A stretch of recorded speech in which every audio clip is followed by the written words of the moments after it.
네, 시청자 여러분 안녕하세요. 주식상담 전화, 주상전화 한 주의 시작인 월요일에 인사드립니다. 여러분들의 영희정, 아나운서 권재은, 아나운서 김채영입니다. 네, 오늘 우리 국내 증시는 외국인과 기관의 수급이 들어오면서 오늘 양대 지수 모두 상승으로 마감했습니다. 맞아요. 특히나 에코프로 BM이 정말 강하게 올랐더라고요. 맞아요. 지난 주말 또 미국에서 제롬 파월 연준 회장의 금리 인상 신중론이 또 미국 증시를 끌어올리면서 우리 증시에도 좀 훈풍을 불어 넣어준 것 같습니다. 네, 맞습니다. 하지만 내 종목은 왜 이렇게 안 가지? 내 종목은 언제쯤 올라가지? 고민되시는 분들 참 많으실 것 같은데요. 내 종목 고민 있으신 분들 주저하지 마시고 아래 나가고 있는 전화번호로 연락 주시면 됩니다. 전화번호 02-2000-4919번이고요. 네, 그리고 전화보다 문자가 편하신 분들 또 유튜브 채팅창도 활짝 열려 있습니다. 문자 샵 2034 또는 유튜브 채팅창으로 고민되시는 종목, 매수가 비중 보내주시면 저희가 잠시 뒤에 친절하고 냉철한 상담 도와드리도록 할게요. 네, 그럼 오늘 여러분들의 종목 고민 해결사가 되어주실 네 분 먼저 소개해드리도록 하겠습니다. 네, 좌의정에는 손여로 팀장 그리고 돌아온 조범수 매니저 계시고요. 네, 우의정에는 정태근 이사 그리고 이성웅 이사님 모셔봤습니다. 네 분 어서 오세요. 네, 안녕하십니까. 안녕하십니까. 네, 일단 시장 이야기부터 해봐야 할 것 같습니다. 미국 증시가 상승으로 마감했고 우리 국내 증시도 또 상승으로 마감했는데 네. 지난 토요일에 제롬 파월 연준 의장의 발언이 있었습니다. 시장에서는 이를 두고 좀 비둘기파적으로 해석을 하고 있는 것 같은데 내년 상반기에는 그래도 금리 인하를 하지 않을까. 그러니까요. 또 그런 기대감이 나오더라고요. 네, 내년 3월에 금리 인하 이야기가 나오고 있는데 네. 이사님께 한번 여쭤보도록 할게요. 정태근 이사님. 이 파월 의장의 발언 좀 비둘기파적으로 해석해봐도 될지, 내년 3월부터 금리 인하에 대한 논의를 지금부터 해봐도 될까요? 일단 연준에서는 결정된 게 없다라고 얘기할 거예요. 네. 그렇게 해야 되는 부분들이고, 왜냐하면 시장에서 또 앞서 나가기 때문에 연준에서는 이제 조금 금리 인하에 대해서 경계 발언을 계속 할 겁니다. 근데 중요한 건 시장에서 이미 이제 금리 인하를 예측을 하고 있죠. 그러니까 이게 무슨 얘기냐면은 이제 그러니까 연준이라기보다는 파월에 대한 영향력은 거의 없다라고 보는 게 맞습니다. 그러니까 파월의 신뢰성을, 파월의 어떤 리더십을 많이 잃었다라고 보는 게 맞는 거죠. 제가 항상 파월 말씀드릴 때 옐런 연준 의장, 전 의장을 상대 얘기를 많이 하는데, 옐런 연준 의장 같은 경우에도 뚝심 있게 계속해서 이 연준의 스탠스를 계속 관찰해 나갔습니다. 그래서 결국 시장이 따라오게 만들었었는데, 파월 같은 경우는 좀 많이 좀 흔들리는 것 같아요. 그리고 시장에 신뢰를 주지 못하고요. 그러다 보니까 계속해서 강경 발언을 하고 있지만은 시장에 이렇게 먹히지 않는 부분들인데, 중요한 건 더 이상의 긴축은 없다라고 시장에서 판단하는 것 같아요. 연준에서 어떤 얘기를 하든지 간에 시장을 이렇게 좀 판단하는 것 같고, 그리고 어쨌든 국채금리라든지 시중금리 그리고 인플레이션 연본이 완화가 되고 있기 때문에 더 이상 올릴 이유가 없는 거죠. 그러다 보니까 이제는 반대로 시장에서 이제 금리 인하를 좀 기대를 하는 것 같습니다. 근데 좀 기대가 너무 앞서가지 않았으면 좋겠다라고 말씀을 좀 드려보고 싶어요. 왜냐하면 또 앞서 나갔다가 또 김치국 마시고 시장이 또 변동성 나올 가능성이 있기 때문에 그런 부분 좀 없으면 좋겠다는 말씀이고 싶고, 근데 그럼에도 불구하고 시장에서 기대를 하고 있는 부분들이 시장 어쨌든 금리 인하를 기대를 하고 있기 때문에 이런 부분이 증시에 좀 긍정적인 효과가 될 것 같습니다. 그리고 파월의 연준 의장보다는 아마 이 사람의 얘기를 더 많이 귀를 기울이는 것 같아요. 지금 이제 앵커님께서 3월달 얘기하셨는데, 빌 에커먼이라는 사람이 지금 현재 내년 1분기 금리 인하 가능성에 대한 얘기를 하고 있는 상황이거든요. 근데 이 사람의 말을 계속 추적할 수밖에 없는 것들이, 이분이 8월 달에 이제 어찌 보면은 이 국채에 대해서 쇼커버링, 그러니까 금리가 상승하는 거에 베팅하는 거라고 보시면 될 것 같습니다. 여기 베팅하게 되면서 뭐라 그러냐면은 이 8월 달에 이 10년물 같은 경우는 5%, 30년물 같은 경우는 5.5% 올라간다는 얘기를 했거든요. 그러면서 10월 달에 10년물 국채금리가 5% 가게 되면서 포지션을 다 청산했거든요. 그러면서 이제 반대로 이제 국채에 매수를 하는 이 펀드에 투자를 하는 그런 흐름들이 이 블랙록이라든지 핑크라든지 자산운용사가 나왔거든요. 그러니까 시장에서는 전반적으로 그냥 포지션을 이제는 금리 상승이 아니라 금리 인하 쪽으로 포지션을 다 잡아놓은 상황입니다. 그렇기 때문에 제가 이 얘기를 왜 말씀드리냐면은, 그러니까 결론은 그거죠. 파월보다는 빌 에커먼의 어떤 말에 시장이 좀 더 집중을 하고 있고, 그리고 이런 포지션들이 쌓여가고 있다는 것들이 시장은 이미 이제 금리 인하를 준비를 하고 있다고 보시면 될 것 같고, 이렇게 본다라면은 국채금리도 올라갈 가능성이 낮고 시장금리도 올라갈 가능성이 낮기 때문에 지금은 금리 인하를 언제 할지는 좀 지켜봐야 되겠지만, 어쨌든 결론은 더 이상의 금리 인상은 없다. 여기에 일단은 시장이 환호를 하고 있다라고 보시면 될 것 같고 이런 것들이 어쨌든 주식시장으로 자금이 들어올게 하는 그런 원동력이다. 이렇게까지만 일단 해석을 하고 그 이유는 저기 이제 나오는 거에 따라서 좀 지켜보는 게 맞는 것 같습니다. 3월 달에 한다, 6월 달에 한다. 이거를 이미 미리 예측할 필요는 없다라고 말씀드리고 싶네요. 네, 어느 정도 그래도 좀 주의를 할 필요는 있어 보이는 것 같습니다. 네, 그럼 오늘 또 이슈로 넘어가 볼게요. 오늘 에코프로 BM에 네. 또 급등이 나왔습니다. 뭐 지난주 금요일 저녁에 나왔던 이슈인데 삼성 SDI랑 대규모 수주를 체결했다. 44조 원 규모다라고 하던데 네. 뭐 사실 유진투자증권에서는 대규모 뭐 그런 공급 계약이 나와도 내년 실적에는 뭐 딱히 영향을 주지 않을 것이다라는 그러니까요. 말도 있지만 네. 주가에는 정말 엄청난 반응이 왔습니다. 그러면 2차 전지 러버인 손 팀장님께 한번 여쭤보도록 할게요. 이 이슈 어떻게 보시는지 또 에코프로 BM의 주가 움직임은 어떻게 보세요? 네, 뉴스는 정말 긍정적인데 수급은 조금 아쉬웠다. 그렇게 좀 말씀을 드리도록 하겠습니다. 이 공시가 저녁 6시 반에 나와서 어떤 시간에도 움직이지 않았어요. 그래서 이렇게 시가총액 큰 종목도 오늘 갭상승에서 시작하는 부분이고 갭상승 시작해서 어떤 시가를 좀 지키는 모습 보여줬기 때문에 오늘 만약에 에코프로 BM이 수급이 정말 좋았다? 그렇게 판단되면 긍정적이다 말씀드리겠는데 수급은 다소 아쉬웠기 때문에 바닥을 조금 더 다지면서 어떤 긍정적 모멘텀을 기다려 봐야 된다. 그걸 좀 말씀을 드려보도록 하겠습니다.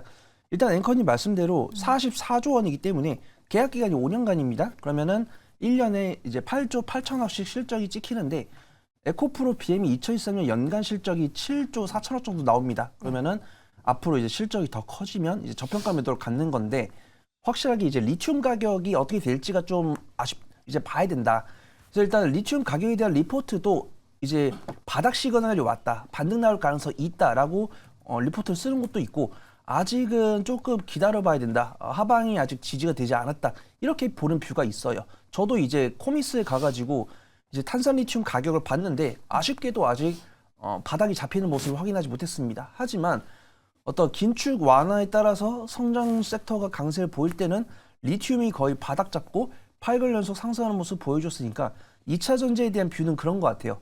2차 전지를 사려는 자금들은 있는데 타점을 기다리는 거죠. 내가 2차 전지 살 돈이 있는데 정말 바닥이라고 확인되면 살 거야. 그래서 어떤 호재성 뉴스가 나오거나 탄산리튬 가격 반등이 나왔을 때는 수급이 강하게 몰리는. 그래서 저번에 이제 전고체 배터리 관련 종목도 강세를 보였고 에코프로 BM도 강세를 보였는데 일단 오늘 윗골이 달린 양봉 마감했는데 이제 시가를 지켰는데 수급이 조금 많이 아쉽습니다. 이런 이슈에 좀 외인과 기관이 들어왔으면 좋았을 텐데 들어오지 않은 부분은 좀 아쉽다. 그렇게 판단되고 있고 그래도 에코프로 BM의 저력을 확인하게 될 계기가 될 수 있다. 그렇게 판단되고 있고 이제 저점을 이은 구간에서 지지하는 모습 보여주고 있고 이제 에코프로 BM에 대한 외인과 기관의 수급 들어온 다음에 리튬 가격이 반등하는 모습을 본다라고 하면은 그때 정말 좀 안전하게 접근할 수 있는 시기가 올 것 같다.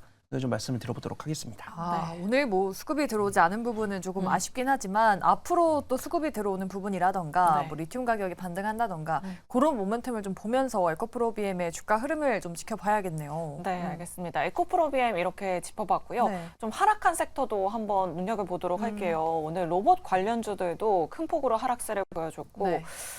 오늘 의료 AI 섹터가 하락세가 좀 컸습니다. 네. 뭐 루닛, 뷰노 같은 종목들 우리 개인 투자자분들이 굉장히 많이 가지고 계신 종목인데 특별한 악재가 없었는데 그러니까요. 이렇게 많이 빠진 이유 그리고 지금 이런 종목들 가지고 계신 분들 어떻게 대응해야 할지 이성욱 차장님 통해서 한번 들어보도록 할게요. 그쵸, 이제 의료 AI 쪽 같은 경우에는 악재가 있다라기보다도 이제 호재가 나올 건 다 나온 그런 상황이라고 좀 판단이 되고 있고요. 지금 이제 엔비디아 핏으로 이제 AI 쪽으로 얘기하는 부분이 뭐 고성능 반도체나 어떤 그 IT 쪽으로만 좀 집중이 돼 있는 상태에서 진짜 뭐 제약바이오 기업들 같은 경우도 신통치 않은 가운데 의료 AI 쪽이 이 부분이 잘 갈 수 있냐?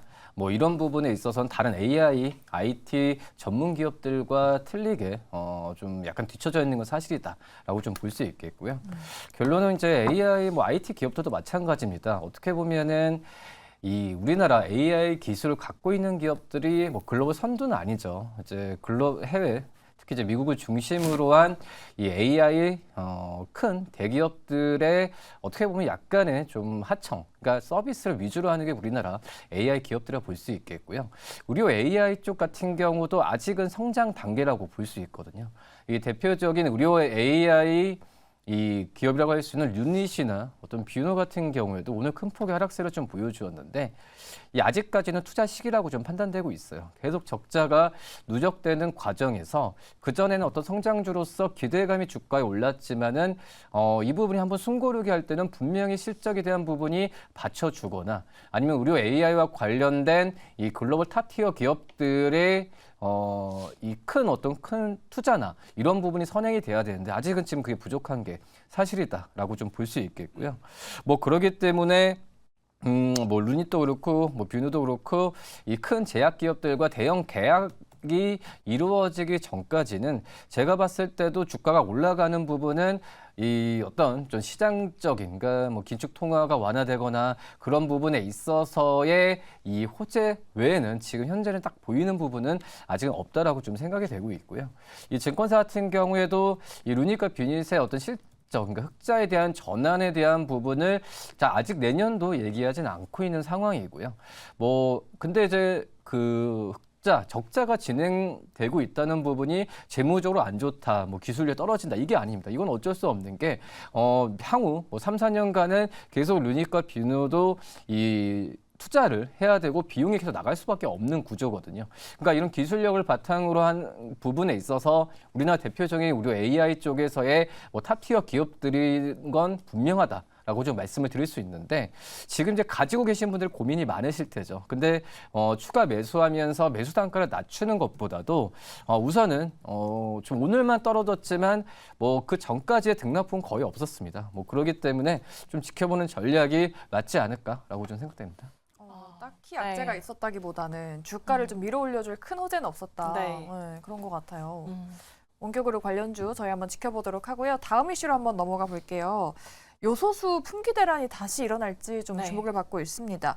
중국에서 요소 해외 반출을 위한 통관을 보류했다라고 하던데 뭐 KG 케미칼을 비롯한 유니온 머티리얼 같은 관련주들이 급등했지만 음봉으로 또 마감을 했거든요. 맞습니다. 그래서 뭐 테마성인 건지 우리 어느샌가 MBN골드 매니저가 되신 조범수 네. 매니저님께 여쭤볼게요. 뭐 지금 시간외에서 살짝 움직이고 있긴 한데 지난번처럼 뭔가 그런 테마주의 형성이 생길까요? 이미 테마는 형성했다고 지금 보셔야 되고요. 네. KG 케미칼 같은 경우 일단 시간에서 상한가에 들어가는 모습 보여주고 있습니다. 일단 요소수 관련해서는 2년 전과 일단 대란들을 기억하시겠지만 실질적으로 아직 중국 수입 비중이 이제 달라진 부분은 없습니다. 90% 이상 그대로인 상황이고 정부 발표 내용에서도 일단 3개월 정도의 이제 보유 물량만 보유하고 있다는 사실 때문에라도 일단 어느 정도 우리나라가 이런 대란이라는 이야기가 나오면 사재기가 항상 먼저 발생을 합니다.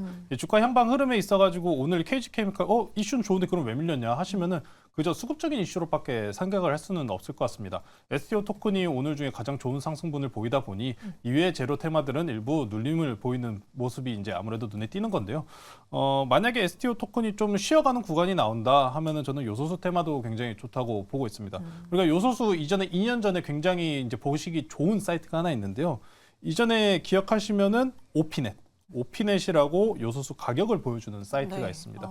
일단 현재 가격 내에서는 뭐 단가가 1,000원, 1,500원, 많게는 뭐 2,000원까지 아직은 물량이 있어 보이는 모습입니다만 사실 우리 대한민국 특성이라고 좀 해야 될까요? 2001년 당시도 마찬가지였습니다. 사재기 없을 거다. 정부에서도 일부 제한하겠다라는 이야기 나왔지만 그럼에도 불구하고 사재기는 붙었습니다. 우려감으로 인해서 만들어진 테마기 때문에 추가적인 상승에 대한 가능성은 충분히 있다고 보고 있고요. 이 요소수 관련해가지고 오피넷, 여지는 이제 뉴스 같은 거 계속 체크해 보시면서 실질적으로 판매 중단하는 곳이 늘어났다, 가격이 좀 급등을 했다라는 연속적인 재료성도 올라올 가능성이 있습니다. 최근에 시장이 어찌 보면 우리가 파월 연준 의장의 발언도 앞서서 체크를 해봤듯이 크게 시장의 방향성에 대해서 영향을 미치는 부분은 없었습니다. 그렇다 보니까 대형주는 뭐 이건 올라가고 삼성전자 올라가고 하이닉스 빠지고 에코프로비엠 올라가고 에코프로 빠지고 상당히 지금 변동성을 견주고 있는 상황이기 때문에 지수적으로 연동되는 대형주보다는 이런 소형주 테마 쪽으로 단기성 트레이딩을 유지하시는 게 가장 중요할 것 같습니다. 다시 한번 좀 당부드리지만 요소수 이런 테마 같은 경우에는 단기성 악재 재료이기 때문에 장기적인 관점으로 투자하시면 절대 안 되고 단기 트레이딩 관점으로만 좀 접근하시면 좋을 것 같습니다. KG 케미칼 현재 시간에서 좋습니다. 현재 시간에 상승분 유지한다면은 이제 후발주자 롯데정밀화학과 같은 종목들도 충분하게 상승분 깨할 가능성이 있으니 함께 관심 있게 보시면 좋을 것 같습니다. 네, 지금 드라이버로서 좀 요소수 품귀 현상이 일어나지 네. 않았으면 좋겠지만 뭔가 어쨌든 불안감이 있기 때문에 추가적인 주가 상승은 나올 수 있다. 네. 다만 좀 단기 트레이딩 관점으로 보자라고 말씀해 주셨어요. 네, 지금 은은영님께서 시간 외에 요소수 들어갈까요?라고 이렇게 댓글 남겨주셨는데 네. 잘 참고해 보시면 좋을 것 같습니다. 네. 자, 그럼 마지막 이슈도 짚어보도록 할게요. 지금 시간의 거래에서 요소수 테마는 좀 상승해주고 있는데 오늘 핫했었던 STO 관련주들은 좀 하락세를 보여주고 있습니다. 그러네요. 서울옥션 같은 종목들이 좀 하락을 보여주고 있는데 정태근 이사님께서 앞서서 STO 저희가 여쭤봤을 때 차라리 증권 관련주를 보자라고 이렇게 또 말씀해 주셨잖아요. 오늘 또 증권주가 뜨겁게 상승했더라고요. 맞아요. 좀 STO 관련주 전반적으로 어떻게 접근하면 좋을까요? STO 같은 경우는 일단 단기적으로 보셔야 될 것 같아요. 그때도 말씀드렸지만은 STO 관련주 들어갈 바에는 차라리 G2를 하는 게 낫다라고 말씀을 드렸었는데 네.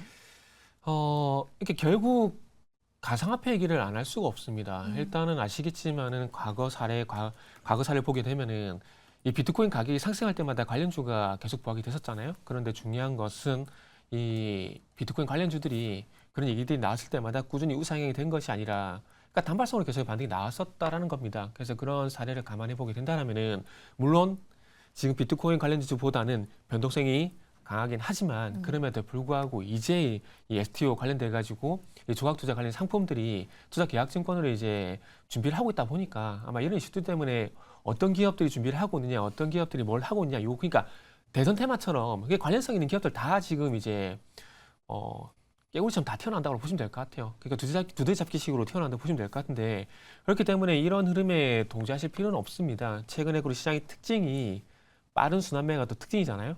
그런 측면에서 보게 된다라면은 지금의 어떤 이 STO 강세에 대한 부분들은 그렇게 신경 쓸 필요 없을 것 같아요. 결국 중요한 건 뭐냐면은 STO 관련된 시장이 이 주식시장이라든지 이런 것들처럼 활성화가 될 것이냐 그게 관건이거든요. 워낙에 이제 사람들이 많은 관심을 가지게 되면서 그로 인해 가지고 거래 대금이 많이 발생이 되고 그러면서 이 거래 수수료가 많이 발생되고 이런 것들이 결국 나오느냐 안 나오느냐 그게 관건입니다.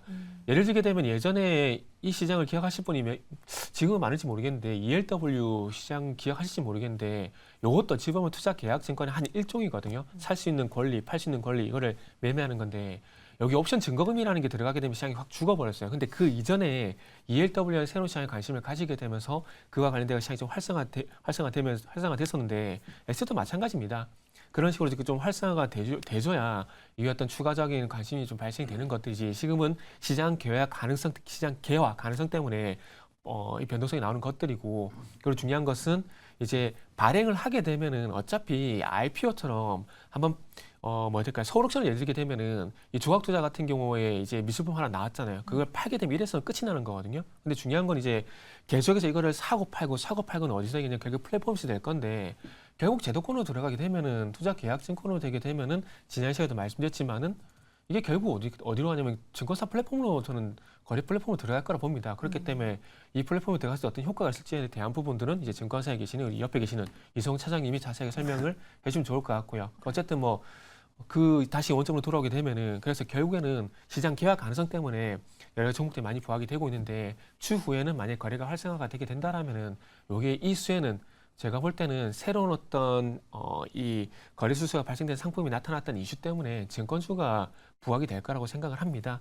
그러다 보니까 오늘 하나투자증권은 두나무 이슈 때문에 올라간 부분들이 있지만 그럼에도 불구하고 SK증권이란지 코리아에셋 투자증권이 아마 생소하실까요? 이런 것들하고 이베스트 투자증권 같은 경우는 그런 연유로 조금 부각이 됐다고 보시면 될 것 같아요. 그래서 어쨌든 지금 이제 거래 플랫폼이 확정되게 되면은 증권사가 될 거니까 추후에 조금 더 천천히 지켜보시다가 다시 말씀드리지만은 증권사 쪽으로 보시는 게 저는 맞다라고 말씀드리고 싶네요.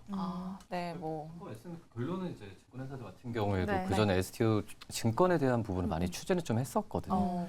그러니까 한마디로 이제 STO 이 토큰 증권 같은 경우가 가장 중요한 게 비용이나 이런 부분, 시간 부분에 있어서 좀 아낄 수 있다는 부분도 좀 많이 좀 시장에서 공감대를 얻었지만은 그때 이제 금리 인상이나 코로나 또 이제 그 코로나 시기와 여러 가지 부분에 있어서 증권사들도 많이 좀 그 부분을 좀 중단했던 상황인데 그렇게 말씀하셨듯이 결론을 본다고 한다면 이 관련주들이 지금 핫한 부분은 있긴 하지만 이 증권업 쪽에서 추진을 그 예전처럼 다시 한번 하게 됐을 때는 그 플랫폼을 좀 갖고 있는 또 먼저 이 시장에서 선점하고 있는 그런 증권회사들 같은 경우에 한번 주가도 한번 좀 이 관심 있게 봐도 나쁘진 않다라고 좀 부가 말씀 좀 드리도록 하겠습니다. 현직에 네. 계시는 우리 이성훈 사장님이 또 정태근 이사님의 물음에 네. 답변을 해주셨네요. 참고해 보도록 하겠습니다. 그러니까요. STO 관련주 관심 있으신 분들은 네. 오히려 증권주를 관심 있게 지켜보자라는 이런 말씀까지 들어봤습니다.